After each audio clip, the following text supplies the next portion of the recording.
মোৰ 9 দিনীয়া সন্তানক বজাৰত বিক্ৰী কৰিছে। ক্ষোভত ফাটি পৰিছে ছবি পৰিচালক ৰাজেশ ভূঞা। এই 9 দিনীয়া শিশুটোক বাচ্চাটোক কিছুমান অভদ্ৰ অসভ্য মানুহে কোটি বজাৰত বিকি দিছে। অসমীয়া ছবি জগতত নতুন ইতিহাস ৰচি ৰৈ ৰৈ বিনালেৰ বক্স অফিচত ধুমুহা। সকলো পূৰ্বৰ অভিলেখ ভংগ কৰি সৰ্বকালৰ সৰ্বাধিক উপাৰ্জনকাৰী অসমীয়া ছবি ৰৈ ৰৈ বিনালে।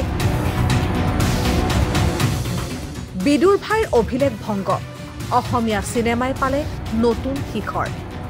ৰৈ ৰৈ বিনালে ছবিখনে মুক্তিৰ অষ্টমটো দিনলৈ সৰ্বমুঠ 16.66 কোটি টকা উপাৰ্জন কৰে। পূৰ্বে সৰ্বাধিক উপাৰ্জনৰ অভিলেখ বিদুৰ ভাই ছবিখনৰ নামত আছিল, যি সৰ্বমুঠ 15.75 কোটি টকা উপাৰ্জন কৰে। ৰৈ ৰৈ বিনালে ছবিখনৰ দৈনিক উপাৰ্জন ক্ৰমে প্ৰথম দিনটোত প্ৰায় 2 কোটি টকা, দ্বিতীয়টো দিনত 2.1 কোটি টকা, তৃতীয়টো দিনত 2.15 কোটি টকা, চতুৰ্থটো দিনত 1.7 কোটি টকা, পঞ্চমটো দিনত 1.6 কোটি টকা, ষষ্ঠটো দিনত 1.75 কোটি টকা, সপ্তমটো দিনত 1.5 কোটি টকা, অষ্টম দিনত 1.4 কোটি টকা। পিছে ৰৈ ৰৈ বিনালে ছবিখনে বক্স অফিচত সফলতাৰ নতুন অভিলেখ গঢ়াৰ সময়ত ছবিখন পাইৰেচিৰ কবলত পৰে। এই ঘটনাক লৈ ছবিখনৰ পৰিচালক ৰাজেশ ভূঞাই সামাজিক মাধ্যমত তীব্ৰ ক্ষোভ উজাৰিছে। এক আৱেগিক পোষ্টত তেওঁ পাইৰেচি কৰা কাৰ্যক এক নৱজাতকক হত্যা কৰি বজাৰত বিক্ৰী কৰাৰ সৈতে তুলনা কৰে। জুবিন গাৰ্গৰ 9 দিনীয়া সন্তানটোক হত্যা কৰি একাংশই মুকলি বজাৰত বিক্ৰী কৰে। ৰাজেশ ভূঞাৰ এই আৱেগিক পোষ্টটোক কেন্দ্ৰ কৰি সমগ্ৰ ৰাজ্যৰ দৰ্শকৰ মাজত মিশ্ৰিত প্ৰতিক্ৰিয়া আৰম্ভ হৈছে।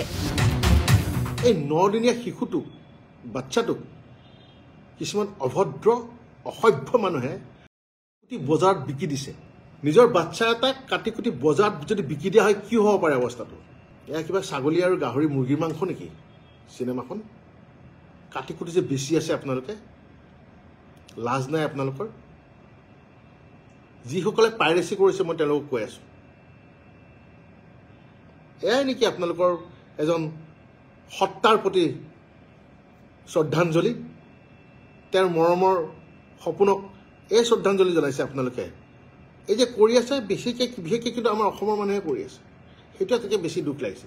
কোনোবা অনা অসমীয়া, কোনোবা বহিৰা গোষ্ঠীয়ে ডাঙৰকৈ কিবা এটা কৰিছে, সেইটোতো কৰিব যুঁজিবলগীয়া আছেই।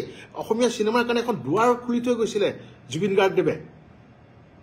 অসমীয়া চিনেমাৰ ৰৈ ৰৈ বিনালে জৰিয়তে আৰু এখন নতুন দুৱাৰ খোল খাইছিলে আমাৰ কাৰণে, আৰু কিন্তু সেই বহিৰা গোষ্ঠীটোৱে আমাৰ সপোনটোক চুৰমাৰ কৰিছেই মাৰি পেলাই। আৰু এতিয়া আমাৰ মানুহখিনিয়ে যিকণ বাকী আছে সেইকণো শেষ কৰি দিছে, নেলি চেপি পেলাই চেছ কৰি থৈ দিছে। News desk report, people's TV, Assam news any.